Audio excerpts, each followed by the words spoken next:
You're standing in front of the mirror, pinching that stubborn inch of fat around your waistline, thinking it's your biggest health enemy?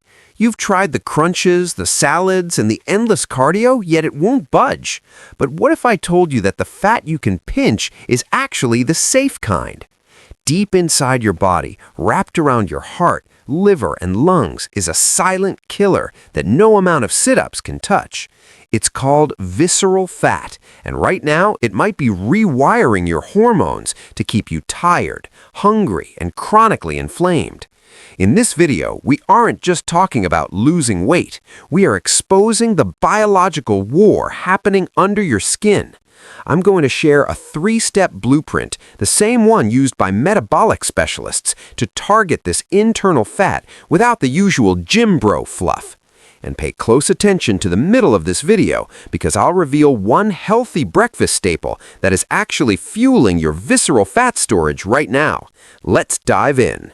To truly understand why your body is behaving this way, we need to stop thinking about calories in versus calories out for a moment. That's an oversimplified view that keeps millions of people stuck in a loop of failure. Instead, I want you to imagine your body is a high-performance luxury car. Subcutaneous fat, that soft, pinchable layer on your arms, thighs, and belly, is exactly like the paint job on that car. Now, if the paint is a bit thick, or if there's a scratch or a dent, you might not like how it looks in the driveway. You might spend a fortune on waxes and polishes, or, in our case, waist trainers and skin creams to fix the exterior. But here is the critical truth. As long as the engine is healthy, a car with bad paint will still drive you across the country. Subcutaneous fat is largely cosmetic. It's a surface issue. Visceral fat, on the other hand, is the engine sludge and rust building up deep inside the machinery. You can't see it when the hood is closed, but right now that sludge is clogging your fuel lines, corroding your pistons, and thickening your oil. It doesn't care about how you look in a swimsuit.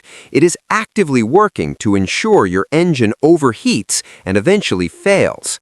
This is the bridge of thought you must cross. Most people spend their entire lives trying to buff the paint, while their engine is literally smoking from the inside.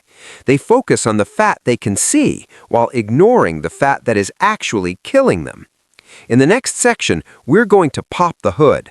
I'm going to show you exactly how this engine sludge creates a biological fire in your organs. And remember that healthy breakfast secret I mentioned earlier? It's one of the primary ingredients that turns your metabolic fuel into this deadly sludge. Let's look at milestone 1. Now that we've popped the hood of your metabolic engine, we need to look at the sludge itself. Most people think of fat as just a dead weight, a static storage locker for extra calories you haven't burned yet. But science has recently uncovered a terrifying truth. Visceral fat is not just fat, it is an active, living, and breathing endocrine organ. Unlike the fat under your skin, visceral fat is metabolically active. This means it's constantly pumping chemicals into your body. Imagine a rogue factory inside your abdomen that never shuts down. This factory produces inflammatory signaling molecules called cytokines. In a healthy body, cytokines help you fight off a cold. But when you have an excess of visceral fat, this factory is dumping cytokines into your system 24/7. This leads to what doctors call chronic low-grade inflammation. It's like a slow fire burning inside your arteries, your brain, and your heart that never quite goes out. The portal vein, the direct pipeline to disaster. But why is this internal sludge so much more dangerous than the fat on your arms or legs? The answer lies in your anatomy. Visceral fat is uniquely positioned near the portal vein. This is the major vein that carries blood from the intestinal area directly to your liver. Think about that for a second. The inflammatory toxins, the free fatty acids, and the cytokines produced by your belly fat don't just float around aimlessly. They are flushed directly into your liver. This triggers a domino effect of metabolic disaster. Your liver becomes resistant to insulin. It starts producing more glucose than you need, and it begins to pack itself with fat. This is the origin story of non-alcoholic fatty liver disease, and it all starts with that hidden enemy wrapped around your midsection. TOFI, the mirror's great deception. This brings us to one of the most dangerous concepts in modern health, the TOFI phenomenon, thin on the outside, fat on the inside. You probably know someone who eats whatever they want, never hits the gym, and stays skinny. You might even be jealous of them. But looking at them through a metabolic lens, they might be in more danger than someone who is technically overweight. Because they don't look fat, they never check their blood pressure. They never look at their fasting insulin. They think they are safe, but internally, their organs are suffocating under a layer of yellow, toxic, visceral fat. This is why the why formula is so important. Why do some thin people have heart attacks at 45?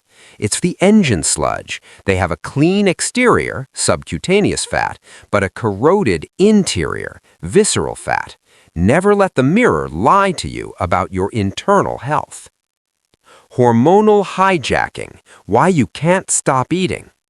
Visceral fat doesn't just damage your organs, it hijacks your brain. It produces a hormone called leptin, which is supposed to tell your brain, I'm full, stop eating.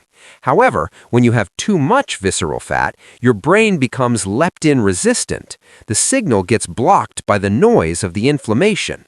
Your brain literally thinks you are starving, even though you have thousands of calories stored in your belly. This creates a vicious cycle. The fat makes you hungry, the hunger makes you eat, and the eating makes more fat. It is a biological trap designed to keep you stuck. Opening the loop, the breakfast saboteur. Now, you might be wondering, how did this sludge get there in the first place? Is it just genetics? Is it just age?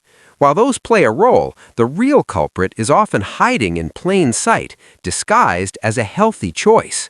Remember the healthy breakfast I teased earlier? We're talking about the foods that society tells us are heart healthy, but are actually high fructose, insulin-spiking grenades.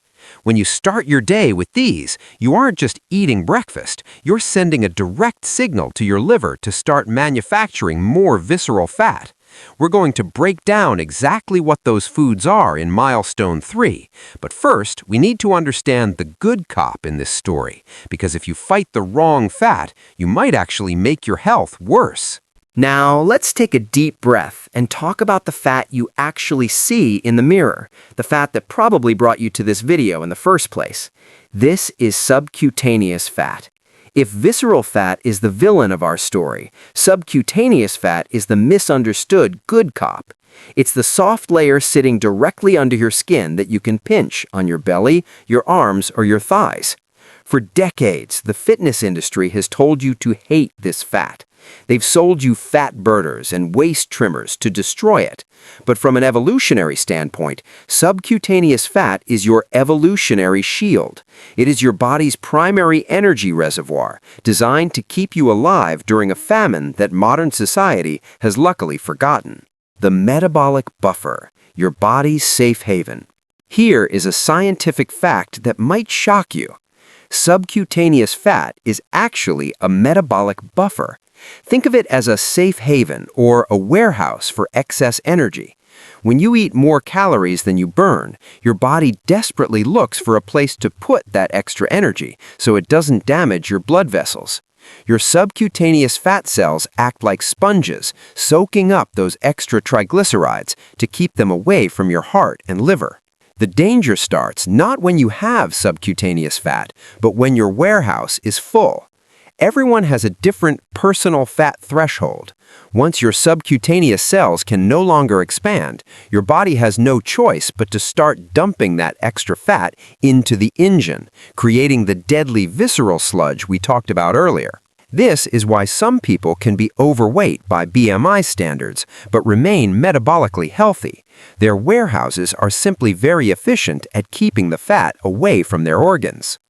Pattern interrupt. The liposuction trap. Imagine someone gets liposuction to remove 5 pounds of subcutaneous fat from their belly because they want to look better in a swimsuit. They fixed the paint, right? But if they don't change the healthy breakfast habits we've been teasing, where does the new fat go? Since the safe storage cells were surgically removed, the body is forced to store that new fat directly around the organs as visceral fat.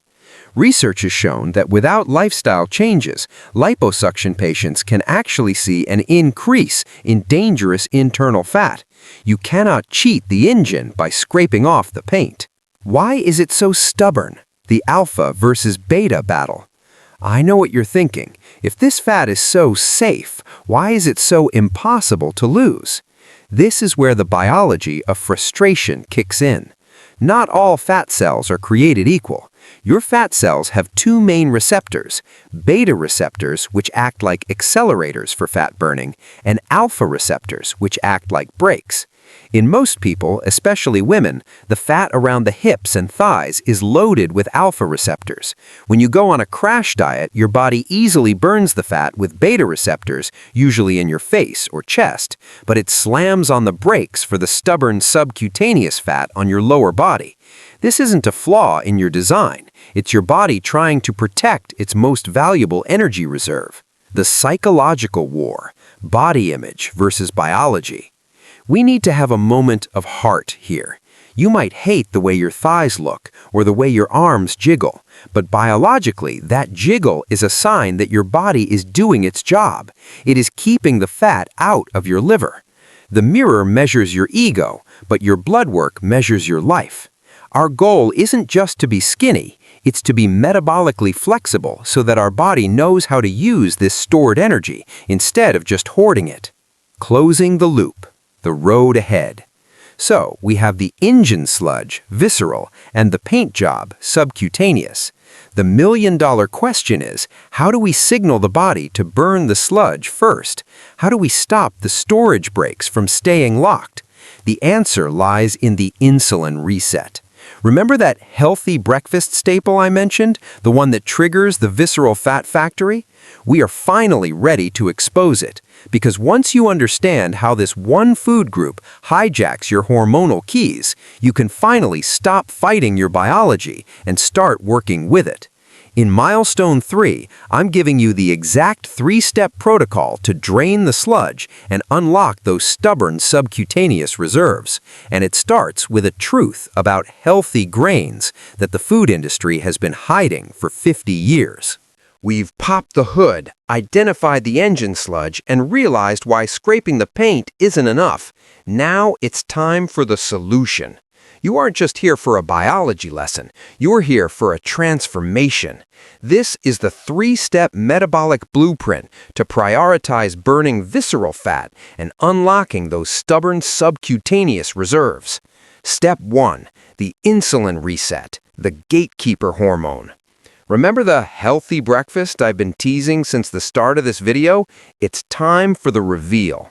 Millions of people start their day with a bowl of instant oatmeal, a glass of orange juice, and perhaps a piece of whole wheat toast.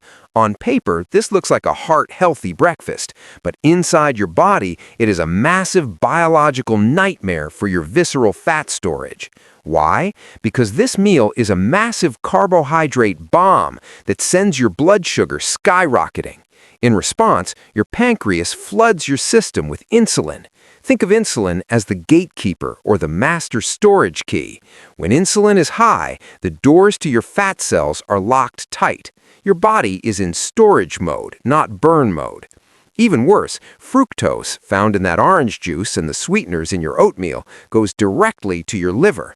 Since the liver is the only organ that can process fructose, it gets overwhelmed, turns that sugar into fat, and packs it right into the visceral cavity. To reset your insulin, you must stop the morning spike. Switch to a high-protein, high-fat breakfast, like eggs with avocado or a clean protein shake. By keeping insulin low in the morning, you force your body to use that engine sludge for fuel during the day. This is the first open loop we are closing. Stop fueling the fire before you try to put it out. Step 2. Training for the engine, not the paint. high-intensity interval training over steady state. If you go to any gym, you'll see rows of people on treadmills walking at a steady pace for an hour. This is great for burning a few extra calories and perhaps tapping into subcutaneous fat, but visceral fat is different because visceral fat is so close to your organs and highly sensitive to stress hormones. It responds best to intensity. You need to trigger the release of catecholamines, adrenaline, and noradrenaline. These hormones act like fat-releasing signals that specifically target the receptors found in deep visceral fat. This is why high-intensity interval training or heavy resistance training is your best weapon. Short, intense bursts of effort, like a 30-second sprint, followed by a rest period, create a metabolic afterburn effect, known as EPOC, or excess post-exercise oxygen consumption. Your body will be burning that internal engine sludge for up to 24 hours after you've left the gym. Don't just move. You need to signal your body that it needs to mobilize its most accessible, dangerous fuel source, the fat around your liver. Step 3. The cortisol flush, managing the invisible fat magnet. You can have the perfect diet and the perfect workout, but if you are chronically stressed and underslept, your visceral fat isn't going anywhere. This is the secret truth that most fitness gurus ignore. When you are stressed, your adrenal glands produce cortisol.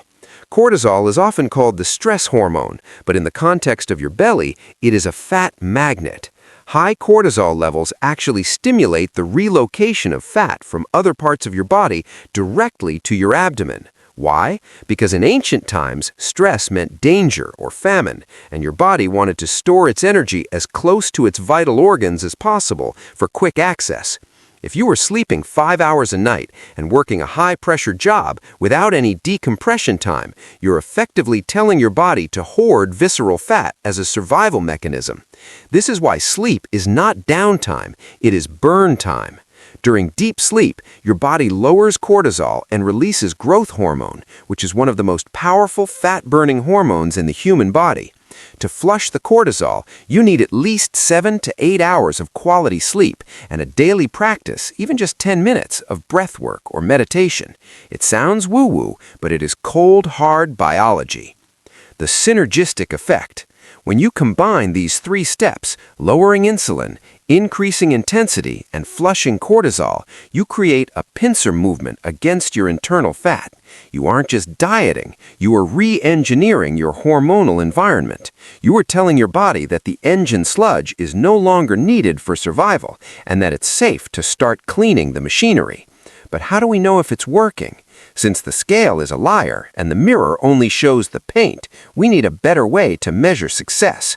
In the next section, I'm going to provide the evidence and proof, the simple home test you can do right now to see exactly where you stand on the danger scale.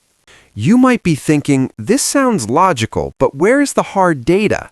To build a foundation of truth, we must stand on the shoulders of giants. Facts and data are what teach us the reality of our biology. A landmark study conducted by the Mayo Clinic followed over 12,000 individuals for more than a decade. They discovered a shocking statistic. Individuals with a normal BMI, but a high amount of visceral fat, had a higher mortality risk than those who were technically obese but carried their fat subcutaneously in their hips and thighs. This is the thin fat trap we discussed earlier. The engine is failing while the paint looks fine. So how do you know if your engine sludge is in the danger zone without an expensive MRI scan? You can perform a simple challenge right now to test your metabolic status. This is called the waist-to-height ratio.